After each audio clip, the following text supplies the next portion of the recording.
Chennai Super Kings. Once again, all the knowledge that you might have around who to play when and what to play where, at the end of it, it comes down to an experienced team holding fort on the day. MS Dhoni has registered and led Chennai to their 6th win of the season. 78 by Shane Watson, who is enjoying batting first at the Pune ground, in spite of Glenn Maxwell getting the wicket of Suresh Raina first up. Rishabh Pant's 79 in vain. It was a lovely effort, but unfortunately it was only Rishabh Pant against the Chennai Super Kings. Vijay Shankar's 54 coming all a bit too late. He would have needed just a little more help because 13 runs is effectively, what, 2 shots. It could even be looked at as a drop catch of MS Dhoni in Avesh Khan's penultimate over, where could have been a difference of 10-15 runs. Such are the fine margins. We'll discuss that and more on ESPNcricinfo Matchday on order, powered by Techno Mobile, in the company of Ajit Agarkar and Sean Tate. We knew 200 plus, Ajit, was going to be a challenging score to take down, but I think Delhi would look at little moments in this game where they could so easily have been a result another way. Yeah, I mean, when you lose by 13 runs and 3 of your top 5 don't actually do anything, whether it's a Shaw or Shreyas Iyer or a Maxwell, you know, they don't necessarily contribute. Yeah. You still get to within 13 runs. So they must... today the pitch looked a lot different to what Mumbai Indians played on. It looked a lot flatter. There was obviously one side of the boundary was really small, so you could target that. And Rishabh Pant again, you know, incredible innings, continues his good form. Yeah. Unfortunately, not good enough to get them over the line. Chennai would be thankful to get as much as they did, because at one point they looked like again sort of falling short. So that burst at the end by Raidu and Dhoni just got them enough. Yeah, I mean, we're going to talk about that little phase towards the end of the Chennai innings, because MS Dhoni really knew when to go this time and it got them the extra few runs. But today we spoke at halftime and we said what it could possibly take is one Indian batsman batting really well for a long part of the innings. They got that. They needed a little help from Munro up top, which 26 of 16 they probably got. And they said Maxwell's going to be key if he stays with them to the end. And we just saw that if it was, say, Pant going that end and Maxwell the other, it would have been possibly been a different story. And I think it's time to say that Glenn Maxwell has, regardless of what he might do for the rest of the season, has already been a disappointment. Well, because it's obviously going to be extremely difficult for them to make the finals now, the playoffs. So, yeah, you're right.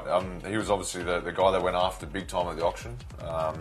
This year it hasn't paid off so far, and it's going to make it hard to make the finals. So, yeah, he hasn't done his job.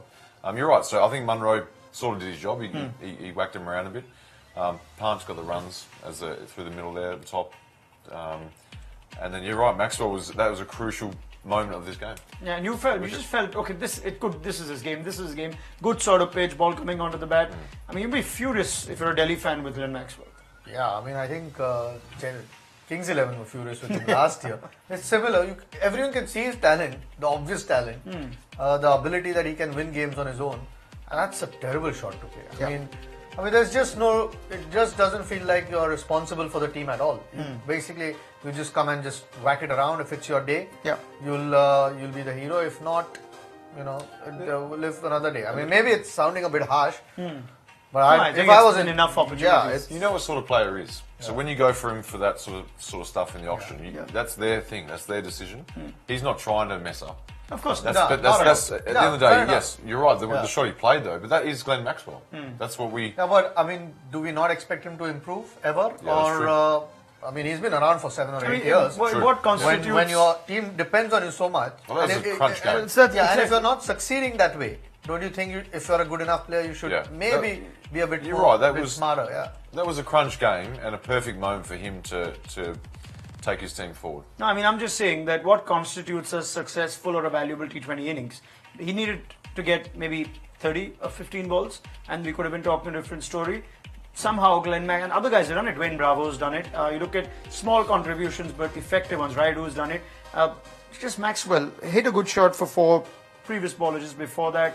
And then, I mean, what do you do with a player like Maxwell? It's hard to look at just one person after a defeat. But you've got to ask for a little more. That's where, I mean, to be honest, in their team, you've got someone like a Dan Christian, who I think has actually performed last year for Pune. Yes. Performed really well. He's a match winner. He plays in winning teams a lot, Dan Christian. So, at the end of the day, he could possibly be breathing down Maxwell's neck. He's a good fielder and he bowls as well. So. And if I was in their shoes, I think, you know, at some stage, even though maybe Maxwell might, you know, potentially be a better player or more dangerous player, I'll go with someone who's actually going to contribute to the team. Right. How good was Lungi Ngidi, who along with his... I don't think too many people would have predicted before the tournament that there'll be a crunch game, an important game. that Chennai would open with Lungin Giri and KM Asif, both of whom had their debut for CSK today. But they also hit the lens that we've been speaking for so long, that Mumbai the last game, maybe to a degree even Delhi today, didn't quite get right. Yeah, I mean, Ngiri was just really impressive. Asif, okay, first game, lots of pressure, then came back at the end, got whacked by Pant a little bit, and you can understand that from a young bowler, but Ngiri just surprised me. I mean, and it wasn't, I mean, MS Dhoni kept talking at the toss at how much different the pace made, Mumbai's pace made in the last game. I don't think it was as pacey a pitch as the last one. It was, I think, a lot flatter, and he's still impressed. Even towards the end, just bowl the ball that was supposed to be bowled. I mean, you can still get whacked, but at least the execution was obviously there. But the idea was right. I saw him in South Africa too, and you know that when he bowls a bit, it looks like it's taking a toll on him. Yeah. Big fellow that he is, but he still runs in and bowls a heavy ball. He's a big guy, and you're right. He's probably not as fit as a Trent Bolt, for example. Or a Rabada, different. But at the same time, he gives everything. He hits the track hard. He's a big, imposing presence. Yeah. Well, that first over, he set the tone for the rest of the team. Oh, yeah. I think Munro was, and these guys were almost like, look at this big guy coming in, hitting a length. This is quite intimidating. Yeah. We can't score. That first over completely set the tone for the win. All right. Well, there you have it. And MS Dhoni continues to just surprise us with his bowling choices. Karan Sharma not getting a single over. Yes, Rishabh Pant was there, so you can understand with that logic. But then the left-arm spinner Jadeja, who had only bowled 10 overs in the IPL till date, bowls a full 4-over spell. Not only gets Glenn Maxwell, but also finds a way to enforce the run-out of Shreyas Iyer, which we can also look back as an important part of that chase. The first half of the game, just quickly wrapping that time up, they must be very grateful that wherever you bat Ambati Rayudu is getting runs, and MS Dhoni is now, it's not a one-off innings. He's done it 3 or 4 times now. This is a Dhoni that can easily carry this form for the rest of the IPL. Yeah, I think he's looked different to what he's looked over the last.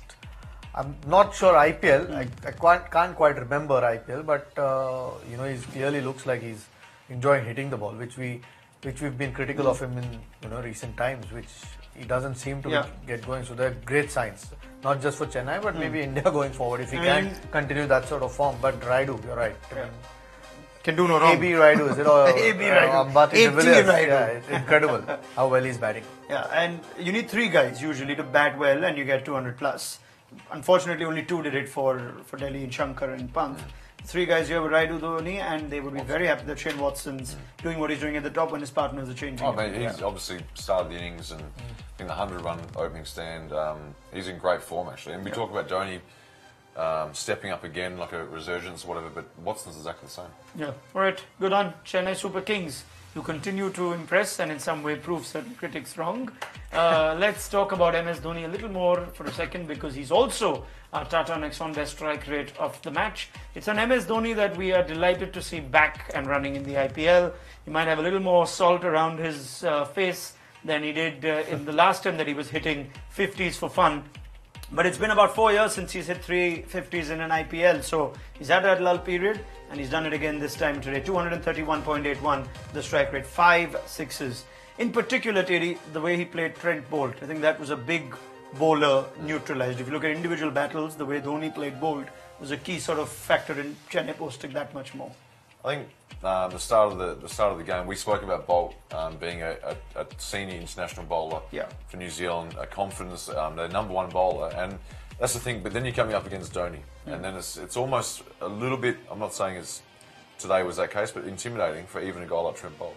It's like, where do I bowl to this guy when he's on? It's MS Dhoni, So Dhoni's the sort of player that can make an international bowler feel like that. Might I take a little credit for this, Ajit? Because not just me, but all of us in the media who observed MS Dhoni and said, this is a guy who could play on instinct and sort of, that's how he was the batsman that he was. Suddenly there was a lot of premeditation, a lot of I will not take risks until the very end. He's now got the best strike rate he's ever had in the IPL. And it's come in 2018. We didn't think that would be something we could call before the tournament. Somewhere, this must have gotten to him, and he's gone back to what he did best. It gets to a player. The amount we've spoken of MS Dhoni, it's now gotten, and we're just seeing a different Dhoni. We've spoken about him because he's been that good in the past. I mean, that's why you talk about a player. I mean, I don't know whether he's thought about it or whether he actually cares about what people say. Hopefully how not. do you make sense of this sudden change in approach? I'm sure he wants to improve as a player even at that stage, and it was obvious, at least to us looking outside, that his game had changed, maybe approached it in a different way, and right now he's batting up maybe 4 and 5 and just going after it. Yes. So Look, an IPL is a different tournament to international cricket, so we should keep. But both even those by things IPL separate. standards, it's a great IPL, better IPL than he ever Oh, had. better, but you can see just his striking. Yeah. You know, I mean, forget about the Clean. runs, but you can see how Yes. how confident he is of striking early in his innings. Sure, Terry? It's a non-cricketing thing, but I honestly believe going back to Chennai has made a huge difference to him. Yeah, absolutely. That's a great point. Gotta be Simple one as of the that. reasons, yeah.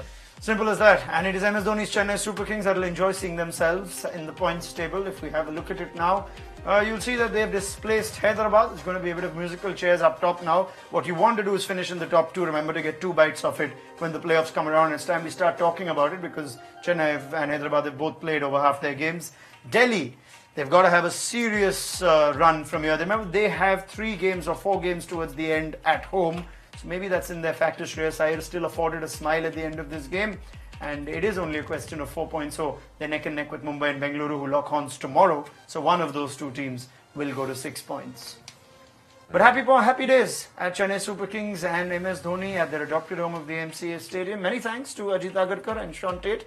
Ajit will give you a few days off now. You've had a very long few days with us, including that weekend yesterday, which lasted 17 hours, I think, on Sunday. It's normal, isn't it? Very normal. And we will welcome you tomorrow, Sean Tate, for a Bangalore game, which could take anything between 2 hours and 8 hours, depending on the rain, for that cracker against Mumbai. Thank you very much, gentlemen, and thank you. Please do join us as well. Make sure you log on 7:30 p.m. Indian Standard Time on our site as well as our Facebook page and YouTube channel, and do download the app as well if you haven't for all our extensive coverage around the IPL. Thanks very much for watching ESPN Cricinfo Match Day on Order, powered by Techno Mobile. Bye-bye.